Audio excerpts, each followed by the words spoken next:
This video is for MsPausha, ISIS2775, and a couple others that I don't remember your names, that have asked me about my garden beds that I've used, the concrete blocks on. And I thought I'd do this video to address those questions. One of them was what gave me the inspiration to use concrete block for my beds.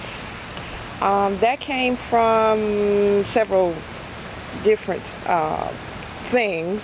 One specific inspiration would be the Devaris family, and I think I'm pronouncing their names right. They're the urban homesteaders out in California. Their website, I ran across their website years ago, probably about a year or two after moving into the house, which was 11 years ago this month. Their website is called The Path to Freedom. I think they have renamed the website, but if you type in Google that, you probably will run across it under that name.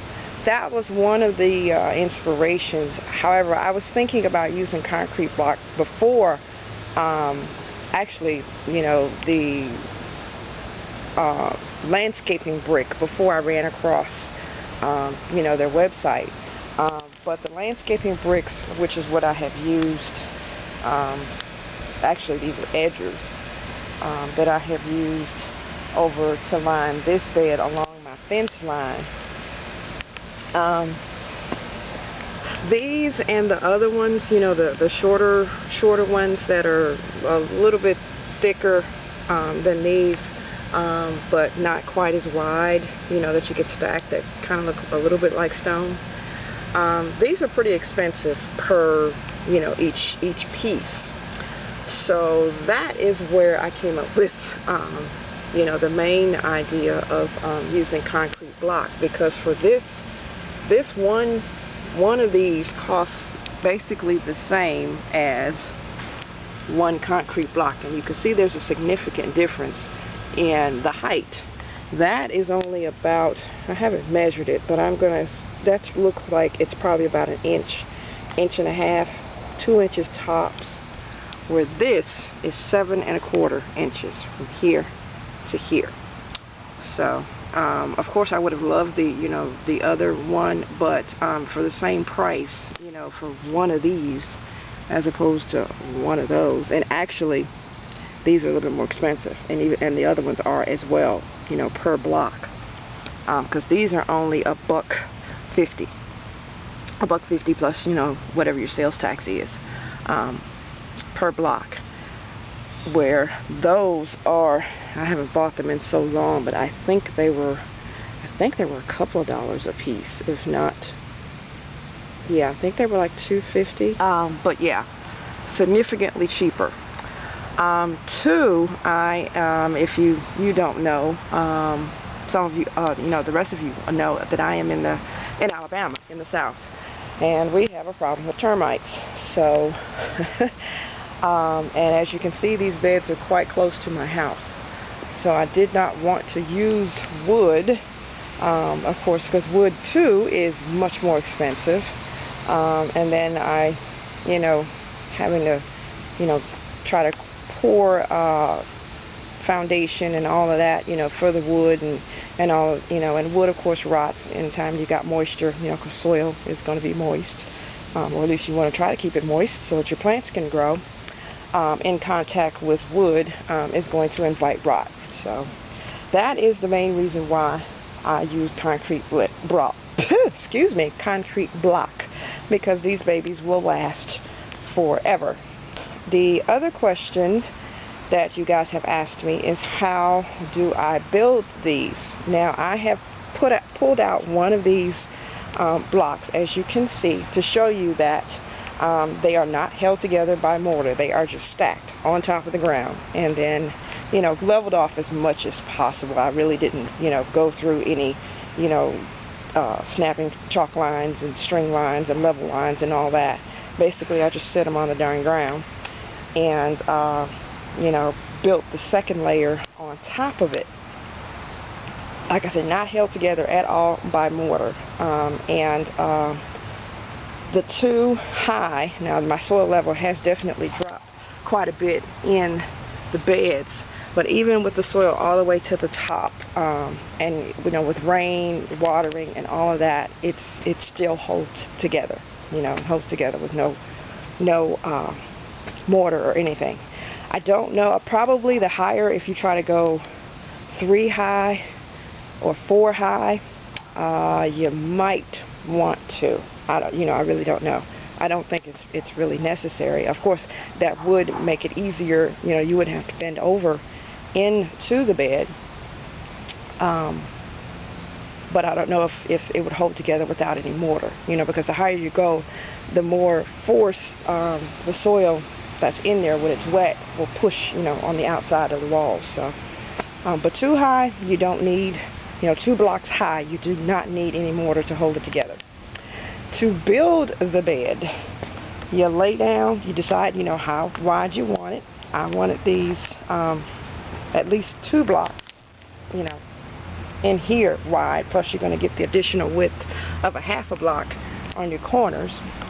So you determine, you know, how wide you want to do that. Lay them out. Lay 1 row out. You know, lay your row out. And then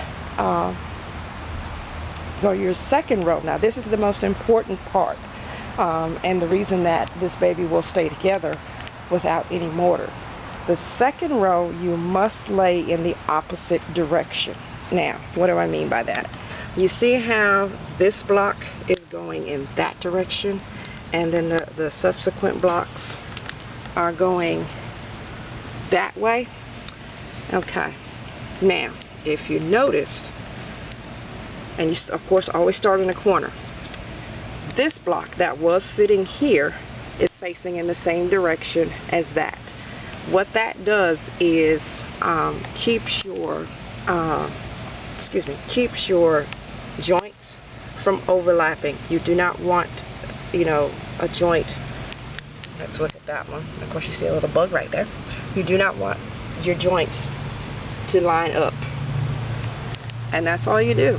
So you start in the corner, and let me walk around. Oh, actually, let's go down to this end, and you can see that. See how that block is going in that direction. This block is going in this direction. The block that's on top basically cuts that in half. So you start, like when you lay down that first row, you'll start your second row with this block going in the opposite, you know, opposite direction. And there you see no joints. Where you see a joint at the bottom row, it does not continue into the top row. So you got a joint here, but you don't have a joint there. You have a joint here, but you don't have a joint there. And that's what you want to make sure of. See again, joint here, no joint there. Joint here, no joint there. Joint here, solid block there. All the way down. And that's how you accomplish that. It's just like if you've ever played with Legos as a kid. It's basically the same principle. Very simple. The other question that I've gotten is about the soil. Do I use a special soil mix, or what soil do I use? I have videos, and I will either annotate them directly in the video, or they'll be in the description box as to how I make my soil. And that is what I use in these beds. Is basically leaf mold, because I have showed you in the garden tour how many trees I have around here, plus my neighbor's trees, and my neighbor is nice enough to let me have his leaves, because it works out for him. He doesn't have to drag his leaves to the curb, and I get free material. But that's what's in here. I compost those and compost my vegetable scraps, and dump those in here. And I've showed you my tumbler. Like I said, I will annotate that, not annotate, but put the links to those videos at the bottom, in the description box of this one, so that you can go and check those out. But yeah, that is that is pretty much, you know, it, and why I have used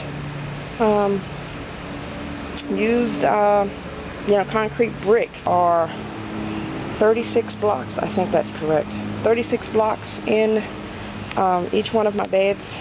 So each bed ran $50, I think that's correct. Yeah, I think I've got. The other reason I do not mortar them together is because I, you know, might want to change, I might want to add to, which I have done, because this particular block bed that you see right here used to be in this empty space that I'm showing you right now, and that's the reason I will not mortar these together, and that's the other reason as well I will not plant down in these blocks. Yeah, what I was saying was that I will not plant inside of these blocks. For one, that's kind of a small space, which, you know, herbs will probably do fine. However, I am, you know, constantly in this bed, you know, because I'm spreading, you know, fertilizer, which I've done today. And when I have to dig, you know, actually work the bed in the spring and in the fall, I stand on top of these, you know, and I can get in the bed much easier than trying to stand, you know, on the ground here and trying to dig and work, you know, from that area. That's hard, very hard on your back. And I can also, when I'm tired, you know, when you get a little tired and hot as it is right now, I can sit on the edge of these beds and put my fertilizer in, or if I want to weed, you know, anything like that. So see, if I had these planted, then you couldn't do that. So that's why these will remain, you know, open. I might cap them off. Now that's what these are, what I have used to as a little pathway to keep it from being so muddy, because when it rains, this is kind of a low spot, so it gets very muddy through here. But that's what these are. These are the caps that go on top of these blocks that I have used to separate, you know, separate the beds. I may get some to put on top of these, then I may not, you know, I don't know. I probably won't for quite a while and use that money to invest in soil amendments, which I will talk about in another video.